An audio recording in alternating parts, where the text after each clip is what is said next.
Most of you know the story, but for those of you who don't, it's called Under Violet Skies, and it's about 3 Miami jewel thieves who face temptation when they learn the people they work for are involved in an even darker, shadier criminal underworld. So if everybody could, we're starting with Nick and ending with Brent, if everybody could just say who they are and the characters they're playing and read out the brief character description I wrote out for you. Okay, I'm playing Eddie, a dopey... Who are you? Oh, Nick. Checker. Okay, and I'm playing Eddie, a dopey cameraman for the news, cat rescue guy, an overly passionate animal rights activist, the facilitator, a laid-back hippie type at a meeting, Jeff, a bar patron, and roller derby announcer, which has no description, but you can imagine what that's like. Matt Albert, and I am playing Damon, Roxanne's boyfriend, the well-to-do son of a city councilman, Brody, a womanizing bar patron, Ethan, a seemingly sleazy but well-meaning guy at a bar, Caleb, a young athlete, Agent Garrison, a no-nonsense FBI agent, and Dragon, a shady drug dealer. I'm Jessie. I'm going to play 6 different roles.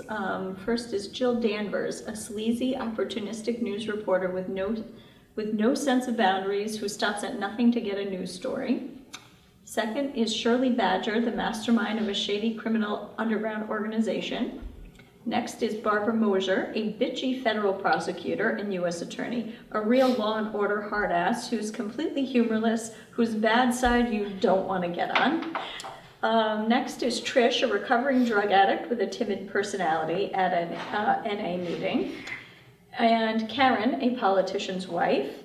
And last, Duchess the cat, an unfriendly feline who is very protective of her owners. I'm Talia. I play Roxanne, one of the 3 leads. She's a recovering heroin addict who deals with a multitude of personal demons, a lost soul consistently struggling to find her place in the world. Hi, I'm Leslie Bacon. I'm playing Violet, the main character, a former roller derby girl, now moonlights as a jewel thief, a promiscuous party girl who lives life on the edge, rough around the edges with a witty magnetism, completely unapologetic about what she does, a hardcore chick. Hello, I am Jennifer Blaine, and I am playing Chloe. Chloe is a kind-hearted, compassionate med student who moonlights as a jewel thief, a girl next door type, and she is a criminal, but with a heart of gold. I am Gil Shasha, and I am the main action reader. I am also Alan Frost, Damon's father, an oafish city councilman with a perpetual gas problem. I am the comic relief character in the story.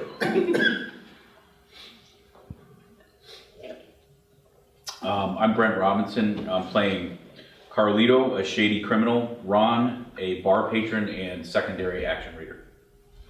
Exterior, beach, Miami, Florida, late afternoon. Waves ripple along the sandy shore as the sun sets in the distance. The beach is desolate and serene. I wish I could tell you the story you're about to see is a joyful one, where we all live happily ever after. But that would be a falsehood beyond words. Yep, it's that kind of story, because things just got so out of control. I may be partially to blame for that. I may even be fully to blame. You'll just have to decide. Seaweed and rocks are being washed about the shore. Violet, voiceover, continued. But this story, like any other, has a beginning. Sunny Miami, Florida. South Beach, to be exact. My name is Violet Dupree. I'm 24 years old, and I was born on this very beach when a hurricane was about to hit. Sky before the storm was an electric purple color, almost violet. And that's how I got my name. Born under violet skies, during a savage storm, which I wholeheartedly believe was no accident. Symbolic to my storm-like personality. Exterior, ocean currents, continuous.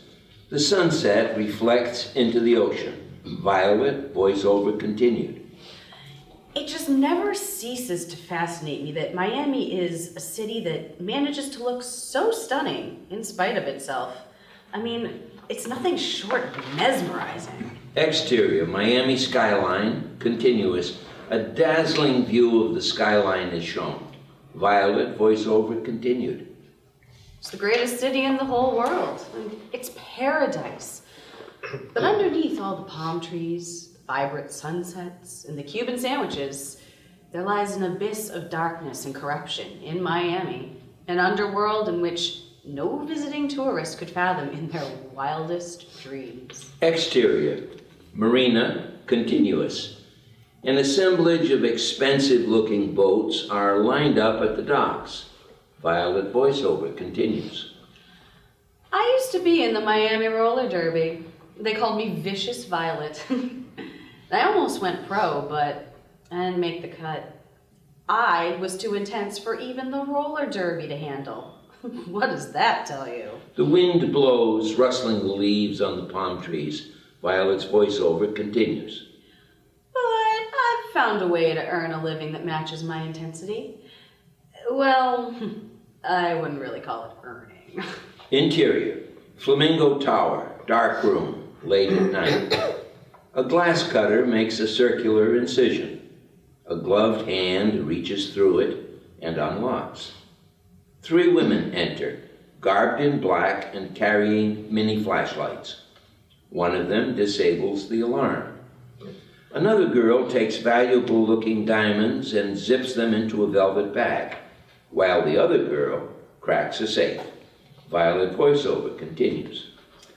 That's right. I'm a fucking jewel thief. Interior bar, later that night. The 3 jewel thieves, finally shown in the light, are toasting their victory.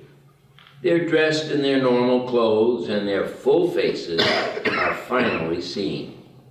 Violet Dupre, middle 20s and sinfully gorgeous, holds her shot high in the air. Here we are, bitches. We got a victory to celebrate. We're unscathed and unstoppable. Here's to us. Violet peers at her 2 friends. There is something sinister behind her ice-cold, greenish-blue eyes. Her body is of top-notch physical shape. The 3 women clink their shot glasses together and down their shots. To the left of Violet sits Roxanne Tinsley, blonde hair with pink streaks. She has a hoop nose ring on her right nostril, black nail polish, black eyeliner, and an overall punk rock, riot girl type look. She has a fit body, similar to Violet's. And they say there's no such thing as honor among thieves. Voiceover. Roxanne Tinsley, third-rate jewel thief, first-rate heroin addict, clean 2 years last May, right before I brought her on board. And Roxanne is a lost soul, easily swayed. And that works out perfectly for me. Roxanne gazes around the room, and Violet's voiceover continues. Her inner need for constant discord is why she can't leave one chaotic lifestyle behind and jump right into another. The criminal life keeps her busy and prevents her from relapsing. So she basically has me to thank for staying clean. I take full credit for keeping that needle out of her arm. To the right of Violet sits Chloe Chamberlain.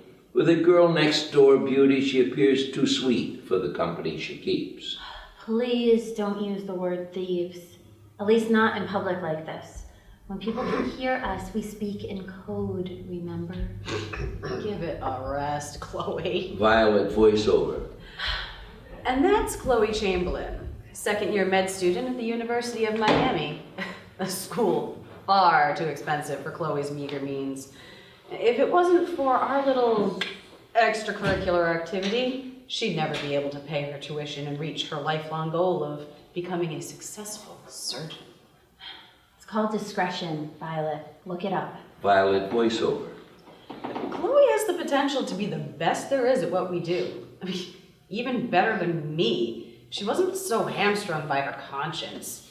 From my vantage point, a colossal waste of talent. Violet makes a hand gesture. Hey, bartender! The bartender turns around and addresses Violet. Most expensive bottle of champagne for me and my lovely ladies. The bartender brings over a big opened bottle of champagne with 3 glasses. Violet ignores the glass, chugs straight from the bottle, then hands it to Roxanne, who does the same. Roxanne hands the bottle to Chloe, who pours some in a glass and drinks. Violet voiceover. Chloe, Roxanne, and I all grew up together. We've been friends since we were in the 3rd grade. We always imagined we'd remain friends as adults, but never envisioned we'd be doing, well, this. Funny how things turn out. Roxanne nudges Violet's elbow. Hey, Violet, do a thing where you point out the hottest guy in the bar, but you can take him home with you. I prefer an actual challenge. Chloe points her finger toward the other end of the bar. What about him? He's hot. Interior pool table at other end, continuous. Brody Holland, late 20s and handsome, wearing a blue button-down shirt, is playing a game of pool with his friend, Ron, who's tall and athletic, wearing a Miami Dolphins t-shirt and a backwards baseball cap. Their friend, Jeff, pudgy and average-looking with a bowl cut, sits on a stool and watches Brody and Ron play pool. Brody appears to be looking over at Violet as he plays. Interior back to bar counter, continuous. Violet, Roxanne, and Chloe look on at the guys. You think so? Hell yeah, smoking hot. Brrr. Chloe makes a purring sound by rolling her tongue, and Violet gestures to Roxanne. How about you? Not bad. A little too clean cut for my taste.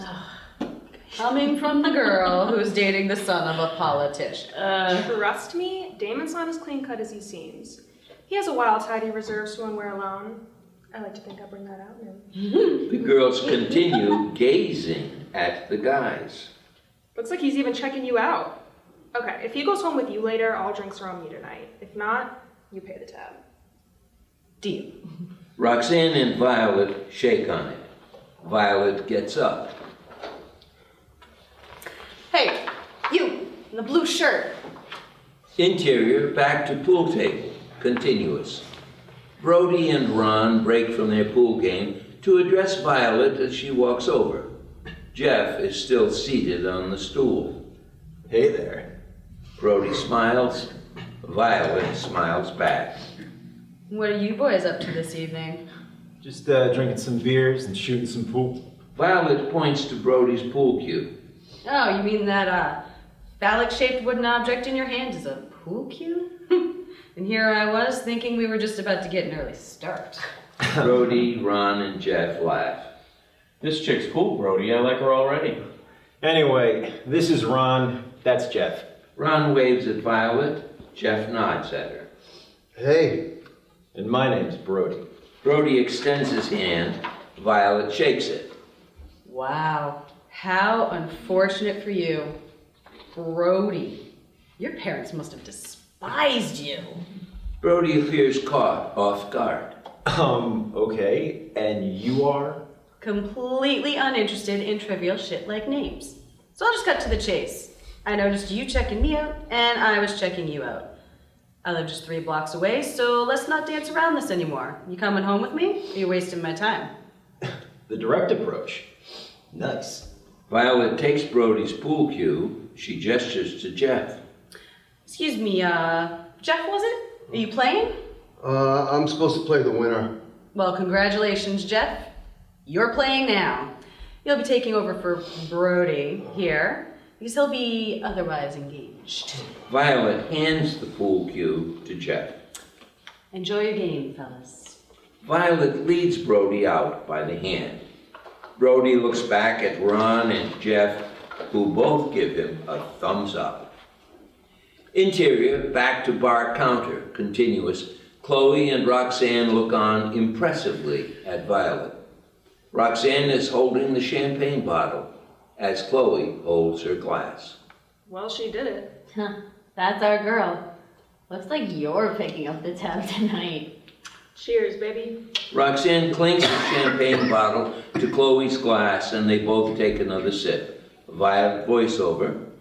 And before the horror began, before it all came crashing down, this was the bond we had. Interior, Violet's bedroom, 10 minutes later. Violet and Brody make out, tear each other's clothes off, and go at it on the bed. Interior, Violet's bedroom, next morning. Brody and Violet lie in bed together.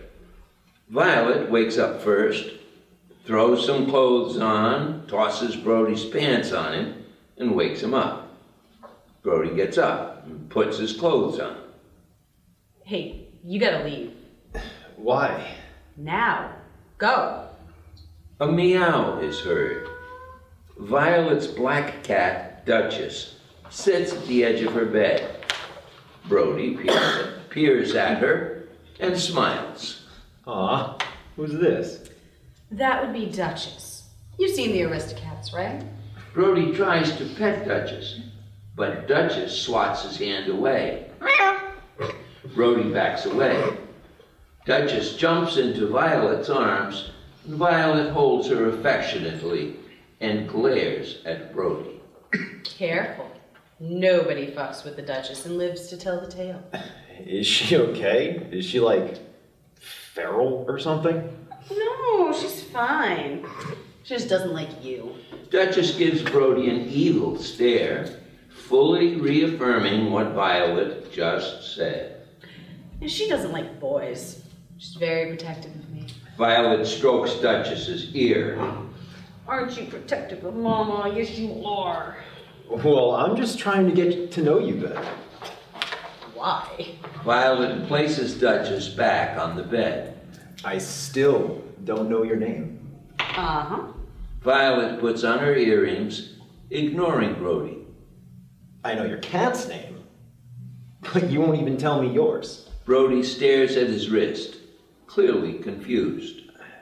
By the way, have you seen my gold watch? I could have sworn I wore it last night. I never saw you with a watch. Brady's look of confusion remains. Maybe I left it at home. Violet puts the rest of her clothes on and grabs her car keys. I mean it. You gotta bounce. Now. Brody writes his cell phone number down, places it on Violet's end table, and leaves the room. Violet still looks uninterested. As soon as Brody's gone, Violet takes Brody's gold watch out of her drawer, glares at it, and smiles slyly. Exterior, the open road, Violet's car, late morning. Violet, Roxanne, and Chloe are wearing bikinis and cruising through the streets of Miami in Violet's convertible. The top is down, and the wind blows through their hair. Violet is driving. Chloe is in the back seat, adjusting her bathing suit top. Roxanne is in the passenger seat, and she's smoking a cigarette. They said the safe at the Flamingo Tower was uncrackable. But look at what we got away with last night. Yeah, they also said the Titanic was unsinkable. But anyone who passed third grade history can tell you how that turned out. Roxanne takes a drag from her cigarette. Violet's face cringes with disgust as she waves the smoke away with her hand. Jesus Christ, Roxy, will you get rid of that damn cigarette? Every time you make me breathe that shit in, I feel like I'm back in my mother's womb. What's your problem? The top's down. Violet gives Roxanne a stern look. Roxanne rolls her eyes. Okay, fine. Roxanne reluctantly tosses the cigarette out into the open road. Chloe continues to fiddle with her bathing suit top in the back seat. Roxanne pops a stick of gum in her mouth while Chloe clearly tries getting her attention. Roxanne, a little help here, please. Having trouble tying my bikini top. Roxanne hops into the back seat next to Chloe. She begins to tie Chloe's bikini top, but suddenly stops. Chloe is staring into the distance, not paying attention, while Roxanne gestures to Violet in the driver's seat, giving her a knowing look. Interior rearview mirror, continuous. Violet gives Roxanne a knowing look back, nods her head, and mouths the words, "Do it." Back to scene. Chloe is still staring off in the distance while Roxanne still ties Chloe's bikini top. She immediately stops, then unties Chloe's bikini top, pulls it off, and throws it out into the open road. Ow, ow! Chloe's mouth is agape. Oh my God, Roxy! Honestly, what the fuck? Chloe immediately covers her chest with her hands, arms perfectly crossed. She appears mortified. Roxanne jumps back into the front passenger seat next to Violet, who's still driving. Roxanne and Violet high-five each other. Hell yeah, bitch! Chloe continues cupping her chest in the back seat, looking humiliated. You think this shit's funny? It's all good fun. Yeah, alright, come on. We'll do it too. Violet and Roxanne both pull off their own bikini tops and toss them out into the open road as well. They lift their hands high in the air and cheer loudly. Violet veers off the road a bit before placing her hands back on the steering wheel. Roxanne holds both hands in the air, and Violet holds one hand in the air and the other on the steering wheels. Passengers in other cars honk their horns at them. Live a little, Chloe. Chloe rolls her eyes, sighs, and appears to be giving in. She lifts her hands up in the air and starts acting similarly. Fine. Woohoo! Interior, seedy-looking house, late afternoon. The place is shady and run down. Violet enters. She walks over to a table carrying a velvet bag. Interior table, continuous. Carlita Gomez, late 30s and seedy-looking, sits at a table counting money. Violet approaches him. We pulled off the Flamingo Tower heist in South Beach. Violet unzips her velvet bag and hands the jewels to Carlito. Carlito looks through them and takes out Brody's watch. This wasn't one of the jewels from the Flamingo Tower. I swiped that watch from some poor sap I took home from a bar last night. Consider it a bonus. Carlito hands Violet an envelope filled with cash. You said you have another job for us? There's a high society benefit at the Blue Lagoon building in Coral Gables. It's a charity ball being hosted by Councilman Alan Frost. I'm aware of the event. Well, Roxy's been getting chummy with Alan's son Damon. That's the rumor. Hope that wouldn't cause any kind of conflict of interest. It won't be an issue. Chloe and Roxanne do whatever I tell them. Damn, if word got out that our city councilman's son's girlfriend was living some secret life as a jewel thief. Violet puts both hands on the table, trying to mask her irritation. Do you want us to do the goddamn job or not? Yeah, we need the best team of thieves on this. Great. Then walk me through it. We'll need all three of you to attend the event. My partner pulled some strings and got your names on the guest list. Violet listens intently. The location of the jewels is written in a note I placed in your envelope. You'll be rubbing elbows with Miami's elite. So dress nicely, blend in, and don't fuck this up. Or my partner will have your pretty asses for breakfast.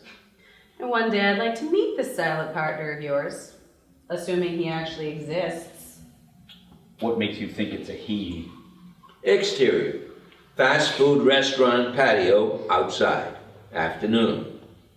Violet, Roxanne, and Chloe sit outside the restaurant, eating lunch and discussing business. Chloe sits next to Roxanne. Violet sits across from them.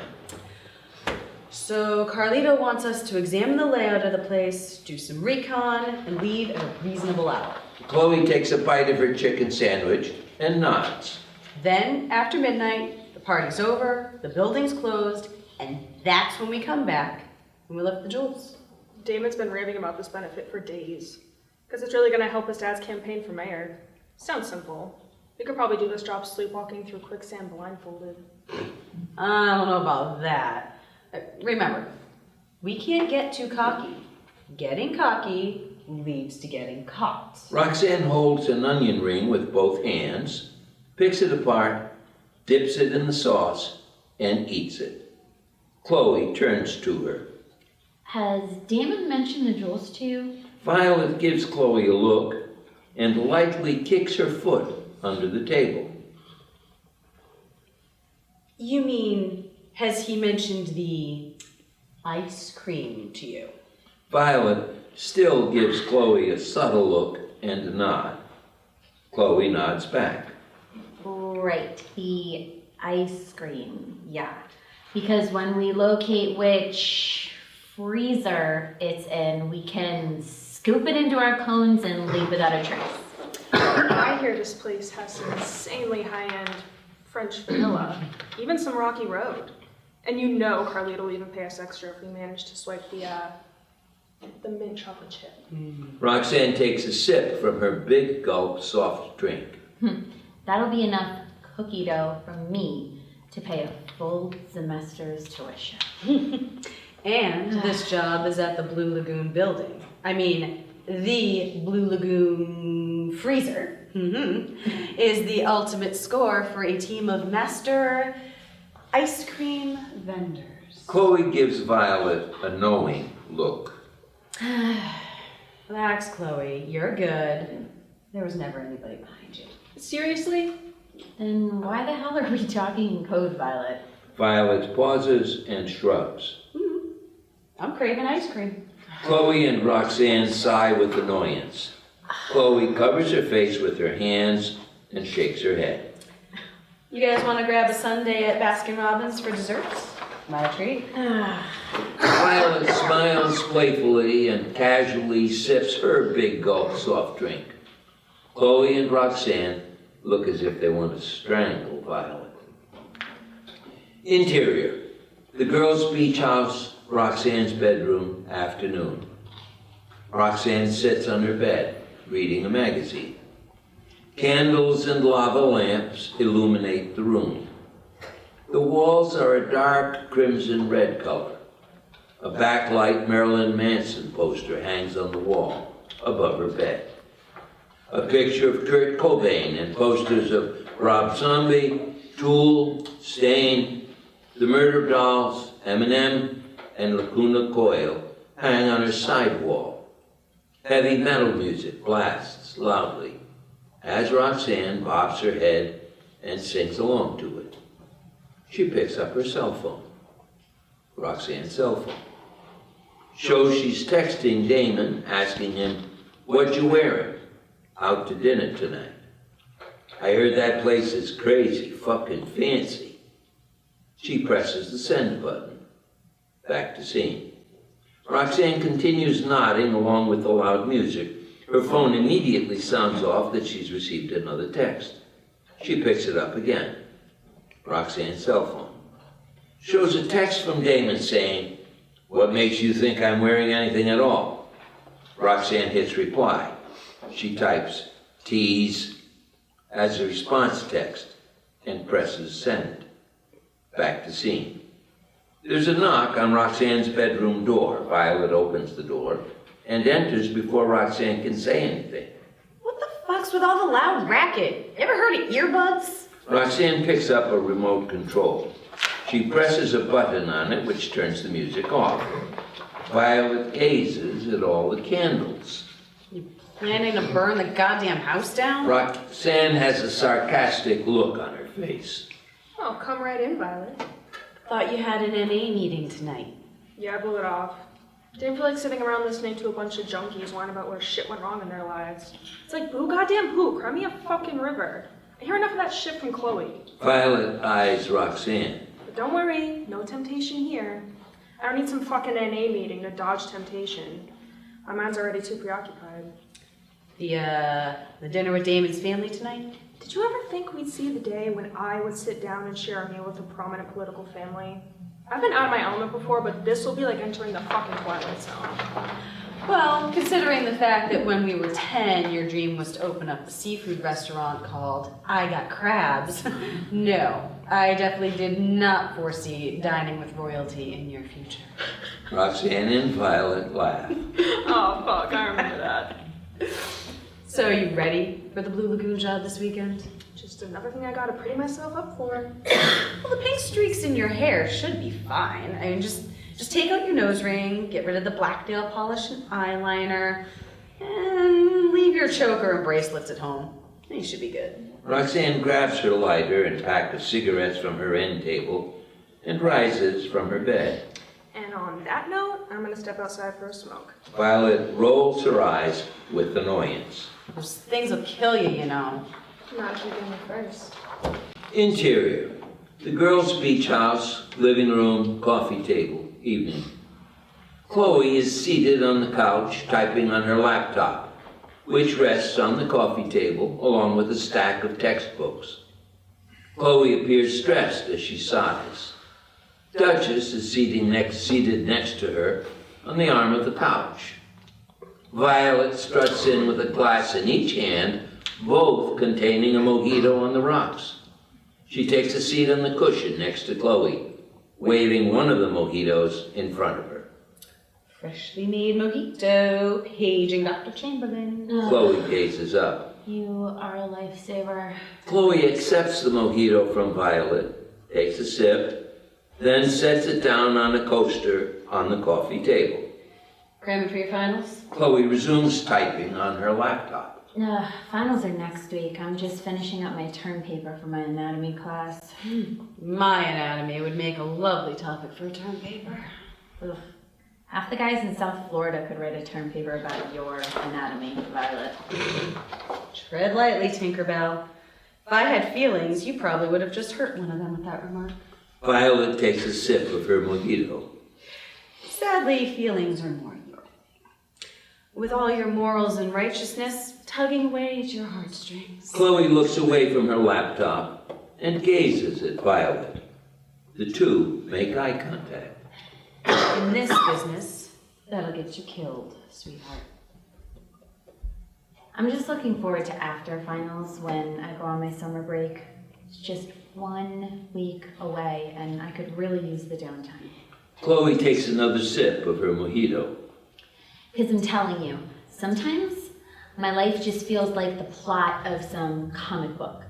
Med student by day, jewel thief by night. It's like, when will all this madness end? But soon you'll be on your break from school and fully focused. We need you, Chloe, all right? You're the brains, I'm the talent, Roxy's the muscle. Oh, she's the muscle? What about you, little Miss Roller Derby? Little Miss Vicious Violet? Violet places her hand on Chloe's knee. She resumes eye contact. I'm serious, Chloe. The Blue Lagoon building job, more to follow. We are right on the brink here. This is where the bullet meets the bone. There's a short pause. Chloe ponders Violet's words for a bit. The girls break eye contact. Violet cracks half a smile. See that? Even the Duchess agrees with me. Chloe giggles. You said a mouthful, Duchess. Chloe pets Duchess on the head. Violet pets her back and tail. Duchess purrs affectionately at the attention she's receiving. Interior, Juvia Restaurant, South Beach, evening. The atmosphere is about as upscale as it gets. Damon Frost, mid-20s and good-looking with baby blue eyes and perfect teeth, is seated with his parents, who are both well-dressed. His father, Alan Frost, mid-50s and yuppie-looking, but a tad buffoonish, sits across from him. Damon's mother and Alan's wife, Karen Frost, 50s and matronly, sits next to Alan. They each gaze at their menus. Damon looks up. Roxanne should be here any minute now. Honey, did you want to order that oyster appetizer? Darren, you know these oysters give me gas. Don't you remember what happened last time I ate the oysters here? You had to leave the windows open in our bedroom the whole night, the whole weekend. Damon covers his face in embarrassment. Oh, jeez, do I have to hear about this? There's a rumor the press might come here tonight to interview me. You want me farting up a storm while I'm being interviewed? I'm running from there, for Christ's sake. I can't be having a gas attack on live TV. Jesus, Dad, can you please not talk about your gas attacks when Roxanne gets here? Karen puts a comforting hand on Damon's hand. Damon, honey, you know your father's a professional. I know, Mom. It's just tonight's gonna be a special night, that's all. You'll see why. Damon addresses Alan. So, Dad, who's supposed to come interview me tonight? Well, I heard it's gonna be that Jill Danvers from Channel 5. Oh, the one always wearing those short skirts. Alan! I'm just saying. Roxanne walks up to the table. She's all dressed up in an elegant cocktail dress and high heels, looking nothing like the Roxanne we've seen so far. She smiles at them. Hi, everyone. Roxanne greets Damon with a hug and an affectionate kiss on the lips. She greets Alan and Karen each with a hug and a peck on the cheek. Damon pulls out Roxanne's chair for her and she sits down at their table. Damon sits beside her. Mr. and Mrs. Frost, thank you so much for having me this evening. Our pleasure, dear. So, before we all eat, I'm glad I have the people I love around me now. And now I have your attention. Damon pulls out a velvet box from his suit jacket pocket. He opens the box, revealing a massive, expensive-looking diamond engagement ring. Roxanne's mouth is wide agape with shock.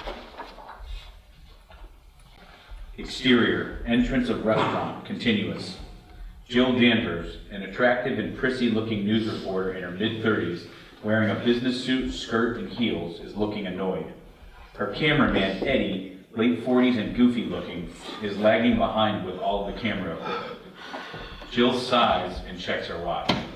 God damn it, Eddie, move your ass! Councilman Frost is in there already! I'm coming. Eddie turns his camera on. Jill turns her microphone on, and they enter Juvia Restaurant. Interior, restaurant continuous. Jill and Eddie push past the hostess and random staff members. Good evening. I'm Jill Danvers of Channel 5 Evening News, broadcasting live from the Juvia Restaurant where Miami City Councilman Alan Frost is enjoying a nice dinner with his family. With seemingly no sense of boundaries, Jill walks up to Alan's table in the middle of a family discussion. Interior table continuous. Jill and Eddie get ready to interview. Alan Frost will be running against Senator Chuck Fernandez for mayor of Miami during elections this November. Jill turns to Alan. Councilman Frost, do you have anything to say about the scathing comments Senator Fernandez made about you to the Miami Times? Alan appears happy. Jill holds her microphone up to him. Actually, Miss Danvers, that's the farthest thing from my mind right now. This is a happy occasion for our family. Now, my son Damon has just gotten engaged to the lovely Roxanne Tinsley. And I'd like to take this opportunity to welcome Roxanne into our family. Interior, the girls' beach house, living room, coffee table, same time. Chloe and Violet are seated next to each other on the couch, watching that exact news bulletin on TV. Their eyes are glued to the TV and their mouths are wide agape with shock. They're still drinking mojitos and appear tipsy. As my future daughter-in-law, Karen and I are hoping to give us lots of grandchildren someday. Violet and Chloe continue eyeing the TV with shock. Holy shit! I did not see that one coming. Interior, television, continuous. Roxanne is wearing her diamond engagement ring as she waves it in front of the camera, showing it off on her finger. Interior, back to beach house, living room, continuous. Violet and Chloe take their eyes off the television. In what motherfucking universe would a marriage like that ever work? It's like John F. Kennedy marrying Calamity Jane. Violet takes another sip of her mojito. Well, the Frost family is kind of like the Kennedys of Miami. And Roxy's, well, Roxy. And she's extremely Roxy. Extremely Roxy. And we are extremely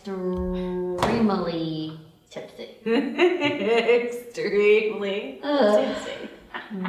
Chloe and Violet clink their mojito glasses together and both take a sip. Poor bastard Damon's in for the rude awakening of his life. Violet takes another sip from her mojito.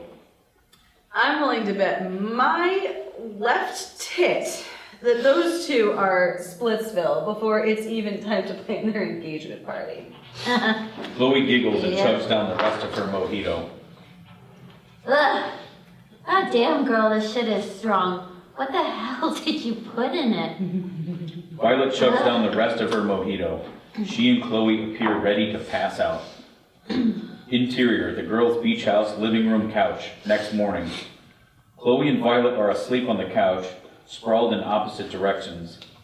Duchess is curled up, asleep in between them. Roxanne opens the door and walks in. Chloe and Violet wake up and appear hungover. They take notice of Roxanne. Morning, ladies. Violet rolls her eyes in a sarcastic manner. Look, Chloe, it's the bride-to-be. Roxanne appears giddy and excited. So I take it you guys saw me on the news last night. Chloe rises from the couch and approaches Roxanne. We sure did. Congratulations, Roxy. Chloe hugs Roxanne and grabs a hold of her hand with the ring. Oof! Look at that rock! Violet raises from the couch and approaches Chloe and Roxanne. Okay. If you two are done molesting each other, we need to discuss the Blue Lagoon heist tomorrow night. Come on, Violet. She just got engaged. This is a big thing. Well, whoop-de-goddamn do for her. Is that Violet speak for congratulations? It's Violet speak for shut the fuck up and focus on the heist. Roxanne and Chloe glare at Violet. Violet walks away. Don't mind her. She's a tad hungover. We drank mojitos last night, so... Well, wait till you hear about my night last night. Damon and I had some pretty wild celebratory engagement sex. Well, Chloe makes a purring sound by rolling her tongue. details, please. Ladies, focus. Roxanne puts her arm around Chloe and whispers to her. I'll tell you about it later. Interior, beach house, kitchen counter area, later that day. Chloe walks toward the living room. Violet has a notebook and pen in her hand and heads to the living room as well. Duchess sits on the kitchen counter. Roxanne approaches Duchess and pours kitty kibble into her cat food bowl. You hungry, sweet little Duchess? I think you are. Roxanne bends down and aligns her face with Duchess's. Duchess rubs the side of her face to Roxanne's cheek and purrs. Roxanne kisses the top of Duchess's head and walks toward the living room. Duchess eagerly eats the kibble from her cat food bowl. Interior, living room, couch area continuous. Chloe is seated on the couch. Violet is standing, glaring at the notes in her notebook. Roxanne takes a seat on the arm of the couch. Violet scribbles a couple of notes. Okay, so we'll take my car to the event, then we'll come back here to change. But when we return to lift the jewels, I'm thinking we should take the boat, yes? Works for me. Chloe picks up the remote control and turns on the television. Chloe, now's not the time for TV. We have to plan the heist. I can multitask. Besides, look, the roller derby's on. Roxanne smiles devilishly. Oh, really? Violet rolls her eyes with annoyance. And we have Dangerous Debbie passing the star to Menacing Megan as the new lead jammer. Menacing Megan has a near flawless record this season. Look, Violet, it's your old roller derby buddy, Megan Winters. The girl they picked over you to go pro. And look how great she's doing. Violet is clearly not amused. Chloe, please change the channel. Chloe picks up the remote control. Roxanne puts a hand over it to stop her. No, Chloe, don't. I want to see if Megan wins the match for her team. Roxanne gives Violet an antagonistic look. You want me to rip that stupid diamond ring off your finger and make you eat it?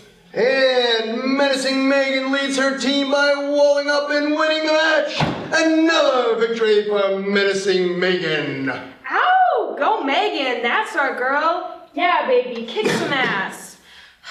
Just think, Violet, that could have been you. Violet angrily throws her notepad at Roxanne, hitting her. All right, you two, stop. Violet dashes over to Roxanne and grabs her by the chin. You know, I'm about 2 seconds away from beating your ass. Keep running your mouth, bitch. See what happens. Roxanne moves Violet's hand off her and pushes her away. Fuck off me. Jesus, you can dish it out, but you can't take it? You're such a baby. Cut it out, both of you. Violet turns to Chloe and points her finger at her. Change the goddamn channel, Chloe. Now. All right, calm down. Chloe picks up the remote again and changes the channel. Interior, television, continuous. Jill Danvers stands outside of a hospital giving a news report. I'm Jill Danvers of Channel 5 Evening News, broadcasting live outside Mercy Hospital. It's an urban legend coming to life here in Miami as the mysterious South Beach kidney bandit has struck for the second time in 3 weeks. Jill speaks directly into her microphone. A 45-year-old man was admitted after waking up drugged with his right kidney surgically removed and an untraceable burner cell phone duct taped to his hand. Interior, back to beach house, living room, continuous. Violet, Roxanne, and Chloe watch the news bulletin. See? Now this is my idea of entertainment. And we thought we'd seen everything. Chloe appears disgusted. Stealing someone's kidney. Who could do something so sick? Exterior, marina, next morning.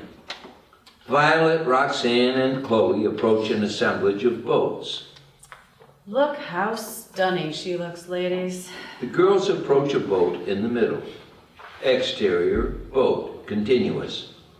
The writing on the boat reads, "The Violet Sky," in neon purple print and white border stroke all around. The boat has a neat appearance and is noticeably well cared for. Exterior, back to marina, continuous. Violet's hand affectionately grazes the edge of the boat. It's been a couple weeks since we took her out for a spin. Tonight we'll finally have an excuse to use her. Roxanne lights a cigarette. Girls, are your cocktail dresses all dry cleaned, pressed, and ready? Yep, time to play dress up. Again. The owners of Blue Lagoon are kind enough to let Damon's family host this event and let us attend too. And we're gonna show our gratitude by robbing them. Violet rolls her eyes with annoyance and gestures to Roxanne. Listen to Glinda the Good Witch over here, trying to make us feel guilty. Toughen up, Buttercup. Roxanne takes another drag from the cigarette and exhales smoke upwards. Interior, Blue Lagoon building lobby area, evening. There are banners and signs all over saying, "Frost for Mayor." Damon and Karen are setting things up. Alan approaches Karen. "Karen, you see my anti-gas pills?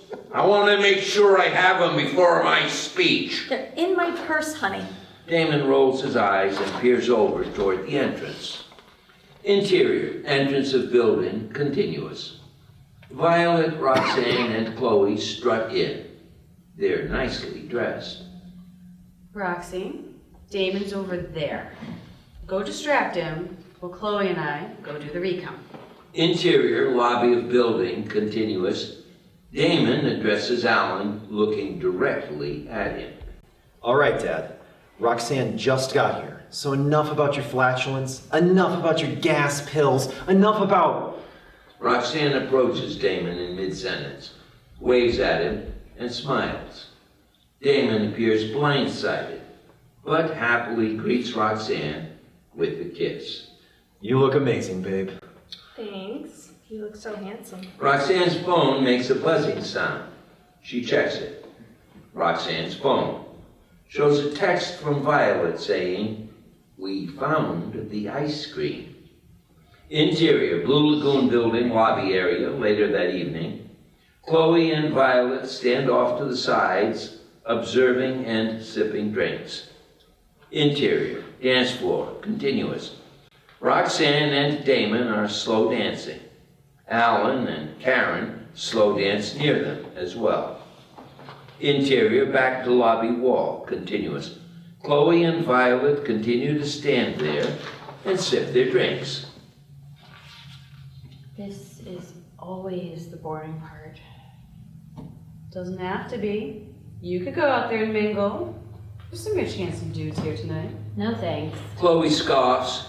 Violet gives Chloe a look. Well, when was the last time you even had a date? Time to wash the sand out of your vagina, woman. Never in my life have I met a girl who needs to get laid more than you. Chloe avoids eye contact. I don't have time for a social life. Between school and this, How long's it been, Chloe? you don't want to know. Almost a year, right? Since you and Tommy broke up? Realization sets in on Chloe's face. Come to think of it, even I don't want to know. Chloe and Violet take another sip from their drinks. Violet tries to look Chloe in the eye. Chloe still avoids eye contact. I just never want to bring a guy into this lifestyle. I mean, look at what Roxy's doing with Damon. I don't think she even realizes how much it'll destroy his life if he ever finds out what we really do. Violet rolls her eyes and takes another sip from her drink. Jesus, Chloe, you think too much. The key to becoming a successful criminal is not to stand off to the sides or lurk in the shadows. Chloe and Violet eye each other. The key to becoming a successful criminal is to hide in plain sight. Violet grabs Chloe's arm and escorts her. Now, get out there and socialize while you're still young and hot. I'll take care of the recon, and we'll all meet back in an hour to do our thing. Chloe finishes off the rest of her drink. I'm gonna need a refill. Montage. A. Violet's car pulls up in the beach house driveway. Roxanne sits in the back seat, Chloe in the passenger seat, and Chloe sits in the back. B. Violet, Roxanne, and Chloe are in the house, changing out of their cocktail dresses and into their work clothes. C. Violet, Roxanne, and Chloe are garbed in black at the marina. They get into their boat. D. Violet drives the boat. Chloe and Roxanne are off to the sides, taking in the evening breeze. Montage ends. Exterior, marina near Blue Lagoon building, after midnight. The boat pulls up to the dock. Violet parks the boat and they all get out. Violet turns around to Roxanne and Chloe, who walk behind her. Violet holds out her hand in a stop signal. All right, halt. Chloe and Roxanne stop. They appear confused. I don't trust this place. One of us should stay back here and be lookout. And I nominate Roxy. Why me? Because while you were schmoozing with your precious little fiancé, Chloe and I studied this building's layout. We located where the jewels are, the security cameras, and the alarm system. Yeah, but you told me to stay behind. So stay on the boat. Look around all over, and if you notice anyone around or any funny business at all, we have our walkie-talkies handy. Roxanne rolls her eyes. She's clearly not pleased. Oh, fabulous, yeah. I'll just stay behind, sit on my ass, and be lookout while you bitches steal all the fun. Sounds like a hoot. Must be my fucking birthday. Chloe hands a pair of binoculars to Roxanne. Sorry. And that's your present. Violet smiles slyly. Chloe and Violet head toward the building. Roxanne takes the binoculars and heads back onto the boat. Exterior, boat continuous. Roxanne storms onto the boat, sits in the driver's seat, angrily pulls off her black gloves, and clutches the binoculars as she talks to herself. Putting me as the lookout? Roxanne lights a cigarette. Her voice takes on a mimic mockery tone, imitating Violet. Well, Roxy, while you and Damon were schmoozing, Chloe and I cased the place out, so you're gonna stay back and play lookout. Because my name's Violet, and I'm just a bossy bitch who always likes to control everything and everyone. Roxanne takes another drag, then exhales smoke upwards. She switches her voice back to its normal sound.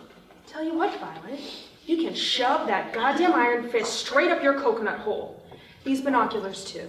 Roxanne clutches the binoculars again and rests them beside her on the driver's seat. And fuck you too, Chloe. Thanks for not having my back. Roxanne takes another drag and exhales again. She's clearly distracted as she looks away. Exterior, shipping containers across from the marina, continuous. A shadowy figure lurks behind a shipping container. He accidentally knocks over a crate. Exterior, back to boat, continuous. Roxanne hears the noise and is suddenly at attention. She stands up and quickly puts the binoculars up to her eyes. Exterior, shipping container, Roxanne's point of view, continuous. Through the vantage point of the binoculars, Roxanne sees nobody there, but a crate has clearly been knocked off a pile. Exterior, back to boat, continuous. Roxanne removes the binoculars from her eyes. She takes one more drag, then tosses the cigarette overboard. She's noticeably unsure of what to do now. She reaches for her walkie-talkie. Interior, Blue Lagoon building, dark room, continuous. Chloe and Violet bend down, holding many flashlights. Chloe places the flashlight in her mouth and loads diamonds into a small velvet bag. Violet does the same. Static suddenly emerges from Violet's walkie-talkie. Roxanne. Violet, are you there? Violet! Violet reaches to her waist and picks up her walkie-talkie. Yeah, Roxy, what's up? Interior, Blue Lagoon, building, boat outside, continuous. Roxanne appears frantic. We have a problem? Is everything okay? No, stupid. If everything was okay, I wouldn't just say, we have a problem. Chillax, woman. What's going on? At the shipping containers across the dock, there was this pile of crates. Then I thought I heard someone lurking around, so I picked up the binoculars and saw a crate knocked off the pile. I think someone saw me. Chloe looks up with concern. Violet appears livid. What the hell were you thinking? It's your job as the lookout to make sure this shit doesn't happen. Violet, this is not good. If someone saw her out there, we need to abort and fast. Chloe, shut up. I got this. Suddenly, an alarm goes off. Violet and Chloe are clearly startled. Shit. Roxanne also appears, taken by surprise. Shit. Chloe takes jewels out from her bag. No, Chloe, don't put them back. We got half the jewels. It's good enough. We gotta split. Exterior, boat, moment later. Roxanne waits there. Chloe and Violet run on board in a panic. Exterior, ocean, moments later. The boat speeds away into the night. Interior, beach house, living room, sometime later. Violet, Chloe, and Roxanne stand there and appear dumbfounded. What the hell was that back there? I have no idea. We disabled the alarm system. I don't know how or why some phantom alarm went off when we were halfway done with the job. It's just... Violet peers at Roxanne, staring daggers. Why weren't you keeping a closer eye on things? What were you doing? Nothing. I was just a little stressed, which caused me to be distracted. So I lit a cigarette and... What? Are you crazy? You should know that when we're trying to avoid being seen at night and in the dark, lighting a cigarette is a big goddamn no-no. Violet, you're not helping. Unbelievable. You and your stupid habit. You're like a goddamn chimney. Roxanne sighs with annoyance and rolls her eyes. Oh, balls. Ladies, we need to figure out how to fix this, not place blame.